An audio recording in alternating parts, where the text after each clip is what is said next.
नमस्कार मित्रों, जया लिटरेचर में आज पुनः स्वागत है और मैं हूँ जयंती। आज मैं आपको मुंशी प्रेमचंद जी की कहानी वैर का अंत सुनाने जा रही हूँ। तो चलिए सुनिए कहानी वैर का अंत। रामेश्वर राय अपने बड़े भाई के शव को घाट से नीचे उतारते हुए छोटे भाई से बोला, तुम्हारे पास कुछ रुपए हों तो लाओ, दाह क्रिया की फिक्र करें, मैं तो बिल्कुल खाली हाथ हूँ। छोटे भाई का नाम विश्वेश्वर राय था। वह एक जमींदार का कारिंदा था। आमदनी अच्छी थी। बोला, आधे रुपए मुझसे ले लो, आधे तुम निकालो। रामेश्वर राय, मेरे पास रुपए नहीं हैं। विश्वेश्वर राय, तो फिर इनके हिस्से का खेत रेहन रख दो। रामेश्वर राय, तो जाओ कोई महाजन ठीक करो, देर न करो। विश्वेश्वर राय ने अपने एक मित्र से कुछ रुपए उधार लिए। उस वक्त का काम चला। पीछे कुछ रुपए लिए और खेत की लिखा पढ़ी कर दी। कुल 5 बीघे ज़मीन थी। 300 रुपये मिले। गांव के लोगों का अनुमान है कि क्रियाकर्म में मुश्किल से 100 रुपये उठे होंगे, पर विश्वेश्वर राय ने षोडशी के दिन 301 रुपये का लेखा भाई के सामने रख दिया। रामेश्वर राय ने चकित होकर पूछा, सब रुपये उठा गए? विश्वेश्वर राय, क्या मैं इतना नीच हूँ कि मरने के रुपयों में भी कुछ उठा रखूँगा? किसको यह धन पचेगा? रामेश्वर राय, नहीं, मैं तुम्हें बेईमान नहीं बनाता, खाली पूछता था। विश्वेश्वर राय, कुछ शक हो तो जिस बनिए से चीज़ें ली गई हैं उससे पूछ लो। साल भर के बाद एक दिन विश्वेश्वर राय ने भाई से कहा, रुपए हों तो लाओ, खेत छुड़ा लें। रामेश्वर राय, मेरे पास रुपए कहाँ से आए? घर का हाल तुमसे छिपा थोड़ी ही है। विश्वेश्वर राय, तो मैं सब रुपए देकर ज़मीन छुड़ाए लेता हूँ। जब तुम्हारे पास रुपए हो तो आधा देकर अपनी आधी ज़मीन मुझसे ले लेना। रामेश्वर राय, अच्छी बात है, छुड़ा लो। 3 साल गुजर गए। विश्वेश्वर राय ज़मीन को जोतता रहा। उसे खाद गोबर से खूब सजाया। उसने निश्चय कर लिया था कि अब यह ज़मीन न छोड़ूंगा। मेरा तो इस पर मौरूसी हक हो गया, अदालत से भी कोई नहीं ले सकता।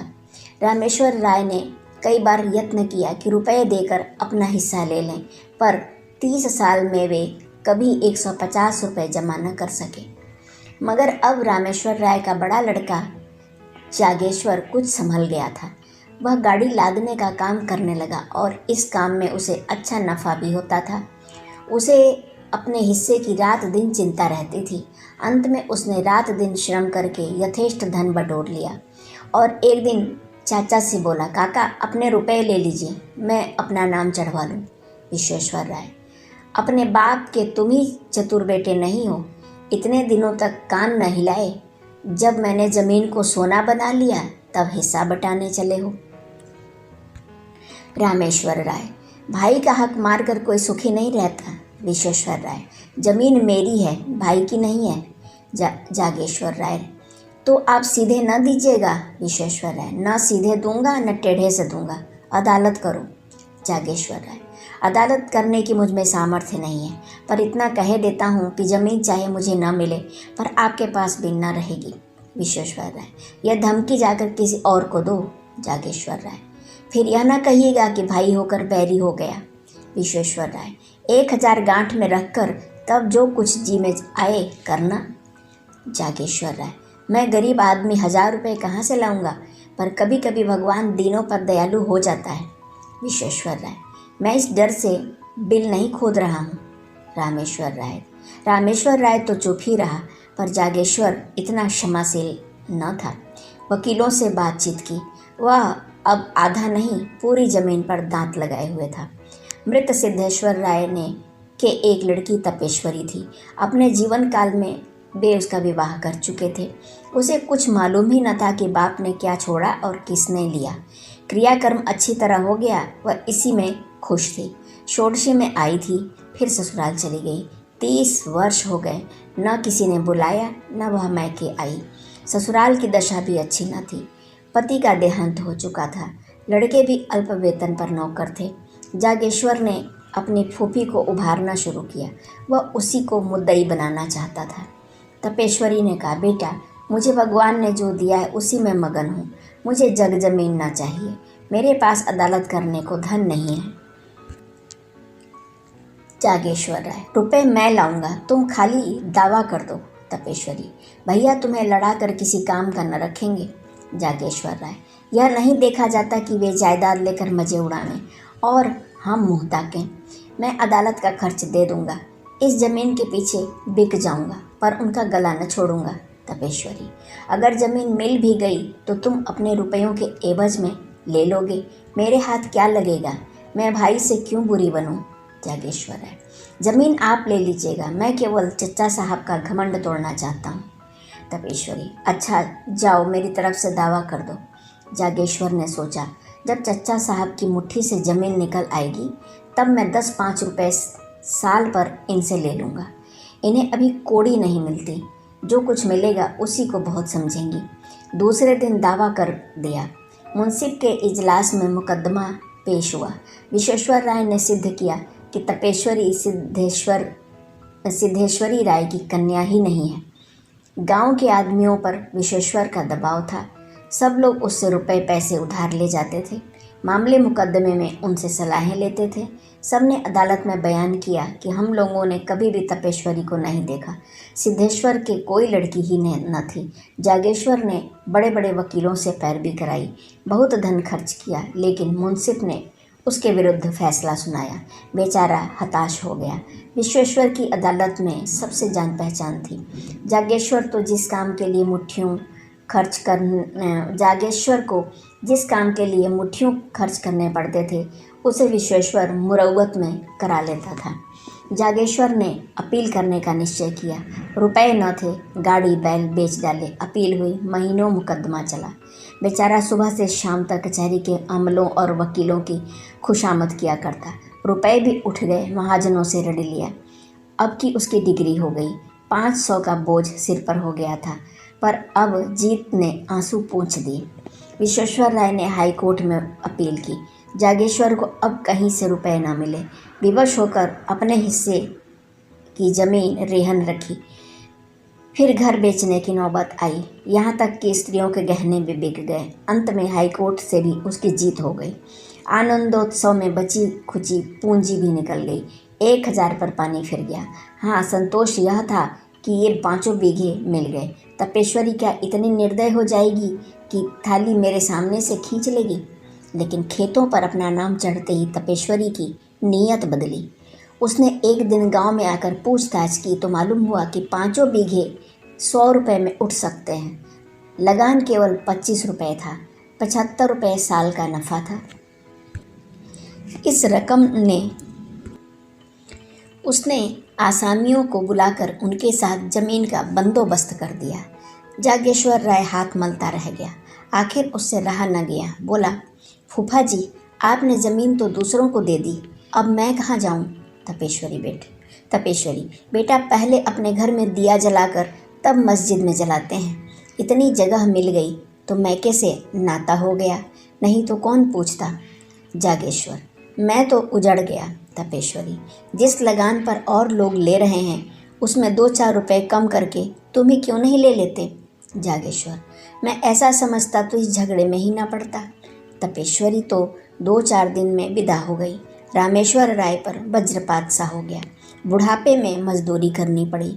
मान मर्यादा से हाथ धोया, रोटियों के लाले पड़ गए।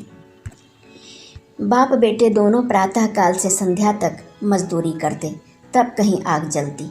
दोनों में बहुधा तकरार हो जाती। रामेश्वर राय सारा अपराध बेटे के सिर रखता। जागेश्वर कहता, आपने मुझे रोका होता तो मैं क्यों इस विपत्ति में फंसता। उधर विश्वेश्वर राय ने महाजनों को उकसा दिया। साल भर भी न गुजरने पाया था कि बेचारे निराधार हो गए। ज़मीन निकल गई, घर नीलाम हो गया। 10-20 पड़े थे, वह भी नीलाम हो गए। चौबे जी डूबे न बने, दरिद्र हो गए।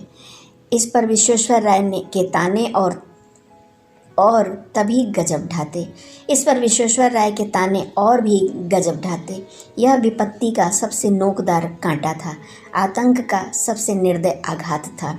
2 साल तक इसी दुखी परिवार ने जितनी मुसीबतें झेली, यह उन्हीं का दिल जानता है। कभी पेट भर भोजन न मिला। हाँ, इतनी आन थी कि नीयत नहीं बदली।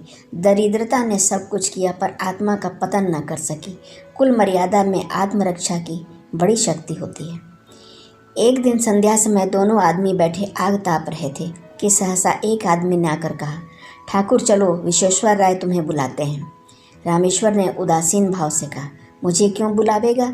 मैं उसका कौन होता हूँ? क्या कोई उपद्रव खड़ा करना चाहता है? इतने में दूसरा आदमी दौड़ा हुआ आकर बोला, ठाकुर जल्दी चलो, विश्वेश्वर राय की दशा अच्छी नहीं है। विश्वेश्वर राय को इधर कई दिनों से खांसी बुखार की शिकायत थी, लेकिन शत्रुओं के विषय में हमें किसी अनिष्ट की शंका नहीं होती। रामेश्वर और जागेश्वर कभी कुशल क्षेम पूछने भी न गए। कहते उनसे क्या हुआ है? अमीरों को धन का रोग होता है। जब आराम करने को जी चाहा, पलंग पर लेट रहे। दूध में साबूदाना उबालकर मिश्री मिलाकर खाया और फिर उठ बैठे। विश्वेश्वर राय की दशा अच्छी नहीं है। यह सुनकर भी दोनों जगह से ना हिले। रामेश्वर राय ने कहा, दशा को क्या हुआ? आराम से पड़ा, बातें तो कर रहा है। जागेश्वर किसी वैद्य हकीम को बुलाने भेजना चाहते होंगे, शायद बुखार तेज हो गया हो। रामेश्वर, यहाँ किसे इतनी फुर्सत है कि सारा गांव तो उसका हितू है, जिसे चाहे भेज दे। जागेश्वर, हर्जी क्या है, जाकर सुनाऊं? रामेश्वर, जाकर थोड़े उपले बटोर लाओ, चूल्हा जले, फिर जाना। ठाकुर सुहाती करनी आती तो आज यह दशा न होती। जागेश्वर ने टोकरी उठाई और हाट की तरफ चला कि इतने में विश्वेश्वर राय के घर से रोने की आवाज़ें आने लगी। उसने टोकरी फेंक दी और दौड़ता हुआ चाचा के घर में जा पहुंचा। देखा तो लोग उन्हें चारपाई से नीचे उतार रहे थे। जागेश्वर को ऐसा जान पड़ा, मेरे मुंह में कालिख लगी हुई है। वह आंगन से दालान में चला गया और दीवार में मुंह छिपाकर रोने लगा। युवावस्था आवेशमय होती है, क्रोध से आग हो जाती है और करुणा से पानी भी हो जाती है। विश्वेश्वर राय के 3 बेटियां थीं, उनके विवाह हो चुके थे। 3 पुत्र थे, वे अभी छोटे थे। सबसे बड़े की उम्र 10 वर्ष से अधिक न थी। माता भी जीवित थी। खाने वाले तो 4 थे, कमाने वाला कोई न था। देहात में जिसके घर में दोनों जून चूल्हा जले वह धनी समझा जाता है। उसके धन का अनुमान करने में भी अत्युक्ति से काम लिया जाता है। लोगों का विचार था कि विश्वेश्वर राय ने हजारों रुपए जमा कर लिए हैं, पर वहाँ वास्तव में कुछ न था। आमदनी पर सबकी निगाह रहती है, खर्च को कोई नहीं देखता। उन्होंने लड़कियों के विवाह खूब दिल खोल कर किए थे। भोजन वस्त्र में मेहमानों और नातेदारों के आदर सत्कार में उनकी सारी आमदनी गायब हो जाती थी। अगर गांव में अपना रोब जमाने के लिए 200-400 रुपयों का लेन देन कर लिया था तो कई महाजनों का कर्ज भी था। यहाँ तक कि छोटी लड़की के विवाह में अपनी ज़मीन भी गिरवी रख दी थी। साल भर तक तो विधवा ने ज्यों त्यों करके बच्चों का भरण पोषण किया, गहने बेचकर काम चलाती रही। पर जब यह आधार भी न रहा तब कष्ट होने लगा। निश्चय किया कि तीनों लड़कों की तीनों कन्याओं के पास भेज दूं। रही अपनी जान, उसकी क्या चिंता, तीसरे जून की भी पाव भर आटा मिल जाएगा तो दिन कट जाएंगे। लड़कियों ने पहले तो भाइयों को प्रेम से रखा, किंतु 3 महीने से ज़्यादा कोई न रख सकी। उनके घर वाले चिढ़ते थे और अनाथों को मारते थे। लाचार हो माता ने लड़कों को बुला लिया। छोटे छोटे लड़के दिन भर भूखे रह जाते। किसी को कुछ खाते देखते तो घर में जाकर माँ से मांगते, फिर माँ से मांगना छोड़ दिया। खाने वाले ही के सामने जाकर खड़े हो जाते और क्षुधित नेत्रों से देखते। कोई तो मुट्ठी भर चबेना निकाल कर दे देता, पर प्रायः दुत्कार देते थे। जाड़ों के दिन थे, खेतों में मटर की फलियां लगी हुई थीं। एक दिन तीनों लड़के एक खेत में घुसकर मटर उखाड़ने लगे। किसान ने देख लिया, दयावान आदमी था। खुद एक एक बोझा मटर उखाड़कर विश्वेश्वर राय के घर लाया और ठकुराइन से बोला, काकी लड़कों को डांट दो, किसी के खेत में ना जाया करें। जागेश्वर राय उसी समय अपने द्वार पर बैठा चिलम पी रहा था। किसान को मटर लाते देखा। तीनों बालक पिल्लों की भांति पीछे पीछे दौड़े चले आते थे। उसकी आंखें सजल हो गईं। घर में जाकर पिता से बोला, चाची के पास अब कुछ नहीं रहा, लड़के भूखों मर रहे हैं। रामेश्वर, तुम त्रिया चरित्र नहीं जानते, यह सब दिखावा है। जन्म भर की कमाई कहाँ उड़ गई? जागेश्वर, अपना काबू चलते हुए कोई लड़कों को भूखों नहीं मार सकता। रामेश्वर, तुम क्या जानो, बड़ी चतुर औरत है। जागेश्वर, लोग हम ही लोगों को हंसते होंगे। रामेश्वर, हंसी की लाज है तो जाकर छाह कर लो, खिलाओ पिलाओ है दम। जागेश्वर, न भर पेट खाएंगे, आधे ही पेट सही, बदनामी तो ना होगी। चाचा से लड़ाई थी, लड़कों ने हमारा क्या बिगाड़ा है। रामेश्वर, वह चुड़ैल तो अभी जीती है ना।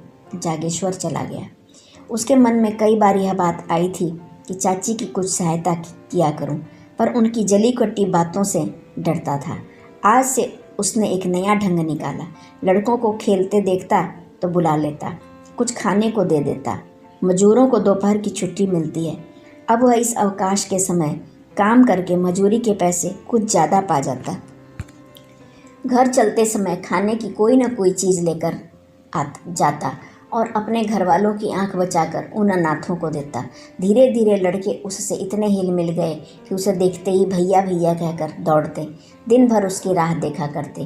पहले माता डरती थी कि कहीं मेरे लड़कों को बहला कर ये महाशय पुरानी अदावत तो नहीं निकालना चाहते। वह लड़कों को जागेश्वर के पास जाने और उससे कुछ लेकर खाने से रोकती, पर लड़के शत्रु और मित्र को बूढ़ों से ज़्यादा पहचानते हैं। लड़के माँ के मना करने की परवाह न करते, यहाँ तक कि शनैः शनैः माता को भी जागेश्वर की सहृदयता पर विश्वास आ गया। एक दिन रामेश्वर राय ने बेटे से कहा, तुम्हारे पास रुपए बढ़ गए हैं तो 4 पैसे जमा क्यों नहीं करते, लुटाते क्यों हो। जागेश्वर, मैं तो एक एक कौड़ी की किफ़ायत करता हूँ। रामेश्वर, जिन्हें अपना समझ रहे हो वे एक दिन तुम्हारे शत्रु होंगे। जागेश्वर, आदमी का धर्म भी तो कोई चीज़ है, पुराने बैर पर एक परिवार की भेंट नहीं कर सकता। मेरा बिगड़ता क्या है, यही ना रोज़ घंटे 2 घंटे और मेहनत करनी पड़ती है। रामेश्वर ने मुंह फेर लिया। जागेश्वर घर में गया तो उसकी स्त्री ने कहा, अपने मन की ही तो करते हो, चाहे कोई कितना ही समझाए। पहले घर में आदमी दिया जलाता है।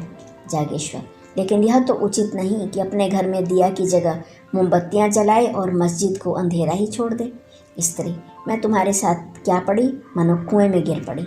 कौन सुख देते हो, गहने उतार लिए, अब सांस भी नहीं लेते। जागेश्वर, मुझे तुम्हारे गहने से भाइयों की जान ज़्यादा प्यारी है। स्त्री ने मुंह फेर लिया और बोली, बैरी की संतान कभी अपनी नहीं होती। जागेश्वर ने बाहर जाते हुए उत्तर दिया, बैर का अंत बैरी के जीवन के साथ हो जाता है। धन्यवाद। अभी आप सुन रहे थे कहानी बैर का अंत। मित्रों, यदि आपको कहानी जो है सुनने में अच्छी लगी हो तो अपने मित्रों के साथ साझा अवश्य कीजिएगा और मेरे चैनल को सब्सक्राइब भी कर दीजिएगा। आपका बहुत बहुत धन्यवाद।